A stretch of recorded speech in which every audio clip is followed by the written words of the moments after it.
Another alert now. Justice Department announcing it's changing the legal team, arguing the Trump administration's effort to add the question about citizenship on the census for 2020. President says he's considering executive action to have that question included on the form. Our headliner today is here to talk about it. Sean Spicer, senior advisor and spokesman for America First Action, former White House press secretary and author of the book, The Briefing. How you doing, Sean? And good morning to you from Newport, Rhode Island. Thanks for being here. Morning. You bet, guys. Thanks for having me. Do you think they can prevail on the citizenship question? I do. If you look at what the Supreme Court said, it didn't have a problem with what they were trying to achieve, but rather the process in which they were doing it. So the president has reshuffled the deck with the legal team at the Department of Justice.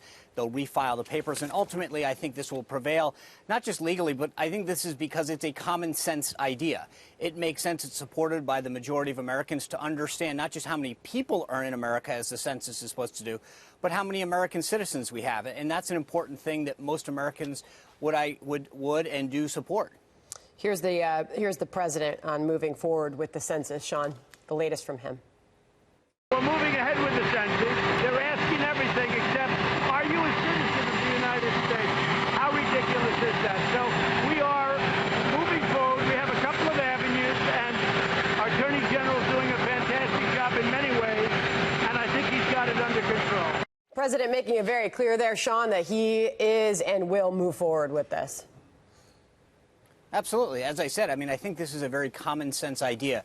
The census, which happens every 10 years, is an idea of understanding all of the people who are in the country.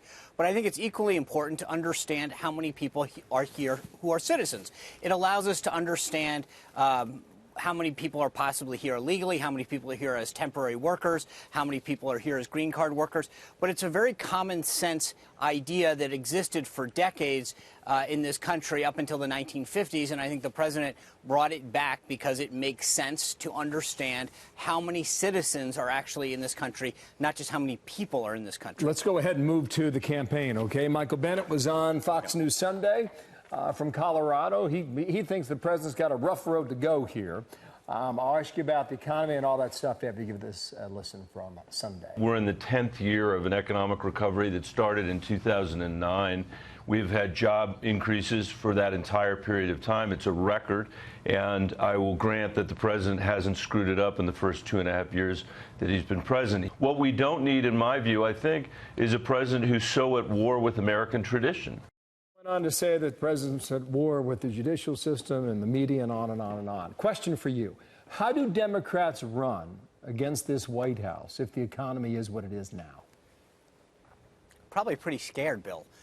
It's not just the economy. The president came to office as a disruptor. He's succeeded in doing that. And I think, with all due respect to Senator Bennet, the president has exceeded expectation. You look at last month's jobs numbers, 224,000, well beyond expectation. And that's just another month in which the president's policies have allowed an economy to thrive beyond what the experts thought it would do. We continue to see unemployment under 4%. We continue to see the stock market rally huge, regulations being cut, veterans being taken care of, the military budget plus stuff.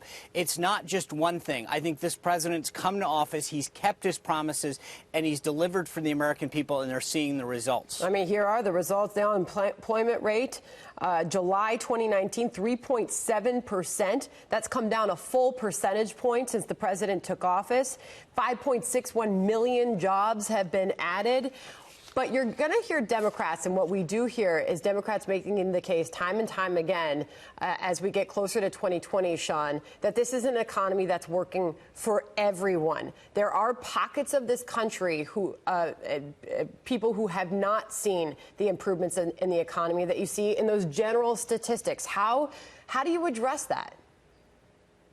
Well, first, I think the Democrats are trying to really find the negative in a very positive situation. When you look at the unemployment rate, whether it's women, African Americans, veterans, all of these subgroups are doing much better. Sure, there are some Americans that haven't realized the full benefit of this economy. By and large, most have. Wage growth continues to go up. So while there are some indicators that aren't always moving in the right direction, and there are some pockets of the economy and individuals within that aren't doing as well, by and large, every sector of this country is doing much better under this president's leadership and policies. And when you're a Democrat and you're talking it down, it's, again, the economy, for the most part, when it comes to politics, is a perception thing. Am I feeling a better economy? Am I feeling like I can spend more money, take the family on a vacation, put a little bit more away for college savings? And I think, generally speaking, the American people say, yes, the economy is doing well for me. I feel better and more secure in my job. It's a gut feeling that people vote on. And I think right now the Democrats trying to play it down is going to hurt them even more. The results speak for themselves. It's not just the numbers, Sandra. It's not the statistics. It's what people are feeling in this country right now, and they are feeling the results of this president's policies. Okay, flip it around. Understand the case you're making there. If you're back in the briefing room of the White House, you got another year and a half for this election. Where's the trap door you're up against? What do you have to look out for? Well, obviously, you've got to hope that the economy doesn't go in the wrong direction. You've got to keep advocating policies that are going to go well. You've got to push for the USMCA, as the president is doing, and we at America First are out there pushing, because that trade deal is going to help people in Michigan, Wisconsin, Iowa, because of the dairy provisions, the auto provisions. There's a lot of the policies that we need to keep the foot on the pedal going into these final months before the election. And also, and this is the key thing, is remind people of the binary choice. These things don't just happen. It's because of this president's leadership and the policies that he's put forward are where we are right now. So we've got to remind people that the Democrats who want to take us further and further towards socialism will ruin the economy that's going now, will ruin the progress that's going forward right now. And I think that the president and the administration and the campaign need to continue to make sure that people understand that binary choice. It's either a creep towards the left in socialism or continue on this path of prosperity. Meanwhile, as we wrap another holiday weekend and we celebrate all those who fight for this country, Sean, the Independence Fund, what is this initiative to help our wounded veterans? Well, thanks for bringing that up. The Independence Fund has teamed up with Florida Georgia Line. We're going to be giving away a track chair to a disabled wounded warrior at every one of Florida Georgia Line's concerts, starting in Boston this Friday night and then going on to Jones Beach. It's an amazing opportunity where the Independence Fund provides tracked wheelchairs and adaptive sports equipment, whether it's a rowing machine or a bike, to a wounded warrior so that they can go hunting or fishing or for out into the woods or rowing. And it gives them that independence and that freedom that they had before their injury.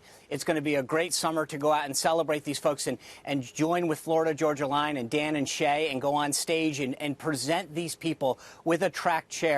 These things cost, thousands and thousands of dollars. They're not covered by the VA, but they give these wounded warriors the independence that they had before their injury, and it's so rightly deserved for their amazing service. And to be able to do some of those things that they cannot no longer do, important to empower them as they heal. Sean, thank you. Nice to see you, Sean. Have a great Monday. Sean Great to see you guys. Spicer, you Thanks. bet, in Newport.